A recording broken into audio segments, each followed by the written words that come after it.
की जा रही है प्रेस कॉन्फ्रेंस। बड़े उलटफेर के बाद बीजेपी उम्मीदवार की जीत हुई है वहां। बलवीर आपको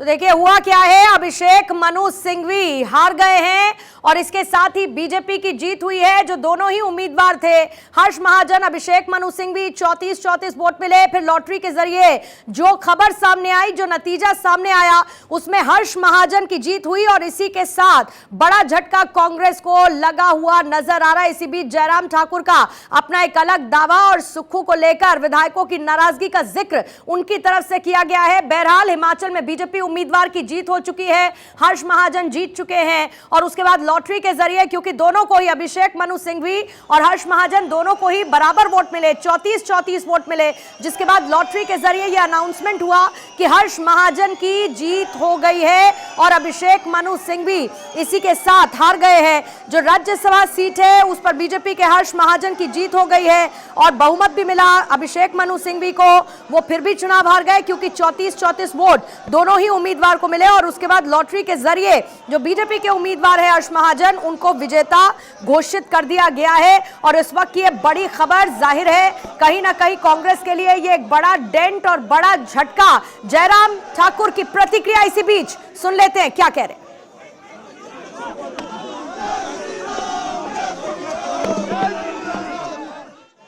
घोषणा अभी होने को बाकी है, लेकिन काउंटिंग कंप्लीट हुई है, ये जानकारी मिली है और बराबर वोट 34 होने के पश्चात जो जानकारी है उसका हम इंतजार कर रहे हैं कि पोस्टल बैलेट बराबर हुए और उसके बाद एक वोट से जीत हुई है। जो डाला गया, जो पर्ची के माध्यम से वहां पर रिजल्ट डिक्लेयर करने की बात कर रही है। क्या भाजपा के कैंडिडेट जीत गया सर? जी अभी टॉस यानी कि टॉस या पर्ची से किया जाएगा? हाँ बिल्कुल, अभी ड्रॉ हुआ है यानी कि 34 अभी टॉस, अभी रिजल्ट विधिवत घोषणा होने वाली है, लेकिन उसके साथ साथ में मुझे जो जानकारी मिली है उसके मुताबिक बीजेपी जिंदाबाद, जिंदाबाद, जिंदाबाद, बीजेपी जिंदाबाद, जिंदाबाद, जिंदाबाद, जय श्री राम, जय श्री राम, जय श्री राम, नड्डा जी तो देखिए बीजेपी की जय जयकार, क्योंकि बीजेपी के हर्ष महाजन की जीत हुई, कांग्रेस के अभिषेक मनु सिंघवी की हार हो गई है। यह बड़ी खबर इस वक्त हिमाचल से आ रही है। क्रॉस वोटिंग हुई और उसके साथ जो 3 निर्दलीय थे वो भी बीजेपी के पास चले गए। थानेश्वर मेरे सहयोगी इस पर और ज्यादा जानकारी के साथ इस वक्त जुड़ चुके हैं। थानेश्वर जरा समझाइए, 25 बीजेपी के, 3 निर्दलीय जो इनके साथ चले गए, 34 वोट भी पा गए और उसके बाद लॉटरी सिस्टम से ये जीत हुई बीजेपी की। जरा पूरा गणित समझाइए और इस गणित का इंपैक्ट, क्योंकि स्टेटमेंट्स लगातार आ रहे हैं, फिर चाहे वो जयराम ठाकुर के क्यों ना हो।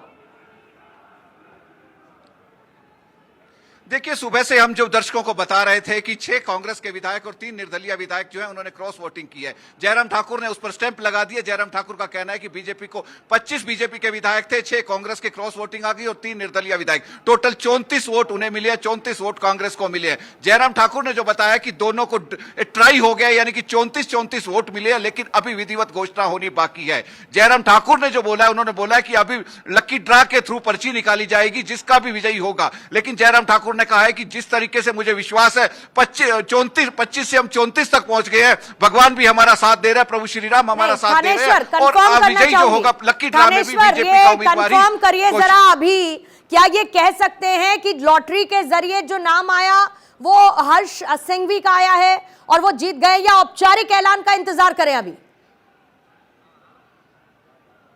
औपचारिक ऐलान का अभी इंतजार करना पड़ेगा। जयराम ठाकुर ने अभी कुछ ही सेकंड पहले जो बात बोली है, उनका कहना है कि 34 हो गए हैं, अभी लकी ड्रॉ निकाला जाएगा, पर्ची के थ्रू ड्रॉ निकाला जाएगा, उसके बाद ही घोषणा हो पाएगी। लेकिन जयराम ठाकुर ने कहा जिस तरीके से हम 25 से 34 तक पहुंचे, आज भगवान श्री राम हमारा साथ दे रहे, आगे भी साथ देंगे, लेकिन अब लकी ड्रॉ में देखना होगा कि किसके नाम की घोषणा हो सकती है। बार बार जब जयराम ठाकुर से बोला गया कि क्या अभी कुछ लकी ड्रॉ का हो गया, तो उन्होंने कहा अभी लकी ड्रॉ नहीं हुआ है, जैसे ही लकी ड्रॉ होगा तुरंत घोषणा कर दी जाएगी और जो पीठासीन अधिकारी है वो विधिवत रूप से घोषणा करेंगे कि किस पार्टी का विजयी घोषित हुआ है।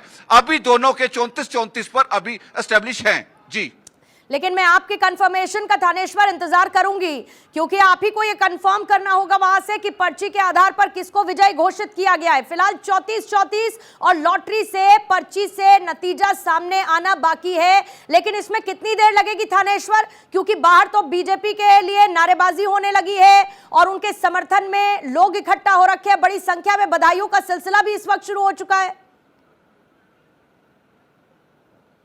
बिल्कुल ठीक कहा आपने। मैं आपको दिखाना चाहूंगा कि यहां भारी संख्या में लोग इकट्ठे हो चुके हैं। लोग जय श्री राम के नारे लगा रहे हैं और जगह जगह वो कह रहे हैं कि हमारा ही विधायक जीतेगा, क्योंकि उनको पता है कि जिस तरीके से अभी तक 25 से 34 हुए हैं, उसी तरीके से हम आगे भी जीतेंगे। आप देख सकते हैं कि भारी संख्या में यहां लोग उपस्थित है और जयराम ठाकुर जो है अपने जो उनके साथी हैं उनको मुबारकबाद दे रहे हैं। उनका कहना है कि जिस तरीके से हम यहां तक 25 से 34 तक पहुंचे, आगे भी हम जीत होगी। अभी चूंकि कांग्रेस की सरकार है, अब सरकार पहले भी काफी देर तक काउंटिंग रुकी रही थी। अब देखना यह है कि ड्रॉ में कितना समय लगता है। अभी विधिवत घोषणा जैसे ही होगी तुरंत हम दर्शकों को बताएंगे। लेकिन खबरें इस बात की भी आ रही हैं कि लगातार कंफर्मेशन हर्ष सिंघवी की जीत का है और यहां तक कि कल गवर्नर से बीजेपी मिलने की तैयारी में है, क्योंकि हिमाचल सरकार पर, सुक्खू सरकार पर खतरे के बादल लगातार छाए हुए थे, जिस पर एक मोहर लगती हुई थानेश्वर नजर आ रही है। क्या बीजेपी के गवर्नर से मुलाकात की भी कुछ खबरें हैं कल की? मोह भंग हो गया है। हर्ष महाजन जी की जीत ने ये साबित कर दिया है। हम भारतीय जनता पार्टी के राष्ट्रीय अध्यक्ष श्री जगत प्रकाश नड्डा जी को बहुत बहुत बधाई देना चाहते हैं, बहुत बहुत धन्यवाद देना चाहते हैं। हर्ष महाजन जी को बधाई देते हैं और हमारे नेता प्रतिपक्ष श्री जयराम ठाकुर जी को बधाई देते हैं। हमारे माननीय केंद्रीय मंत्री श्री अमित भाई शाह, जगत प्रकाश नड्डा जी और सभी नेताओं को बहुत बहुत बधाई देते हैं। हम ये कहना चाहते हैं कि प्रदेश की सरकार बहुमत खो चुकी है। मॉरली, लीगली उसे स्टेप डाउन करना चाहिए, इतना हमको आज आपसे कहना है। शेष और माननीय जयराम जी कहेंगे और हर्ष जी कहेंगे। धन्यवाद। जय श्री राम। हिमाचल में खेला हो गया है। बीजेपी खेमे में किस तरीके से इस वक्त खुशी नजर आ रही है हर्ष महाजन को लेकर, और इंतजार है टॉस के जरिए बीजेपी उम्मीदवार की जीत की खबरें लगातार मिल रही हैं। लेकिन थानेश्वर, आपके पास एक बार फिर से कंफर्मेशन के लिए आते हुए औपचारिक ऐलान हो गया है कि हर्ष महाजन की जीत को लेकर? देखिए, अभी तक क्लियर कट से समझ नहीं आ रहा है, क्योंकि हम इस सब लाइव के लिए इधर खड़े हुए हैं और सामने से अभी कुछ पीठासीन अधिकारी ने किसी तरह की घोषणा की नहीं है। अभी जैसे ही पीठासीन अधिकारी घोषणा करेंगे उसके बाद ही हम कह सकते हैं। बीजेपी के जो खड़े हैं यहाँ पर जयराम ठाकुर, वो पहले भी साफ शब्दों में कह चुके हैं, अभी भी जयराम ठाकुर अंदर नहीं गए।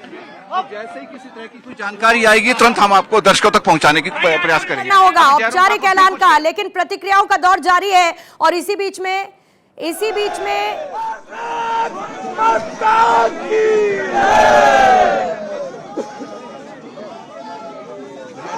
सुनाई दे रही है और इसके साथ जय श्री राम के नारे गूंजते हुए।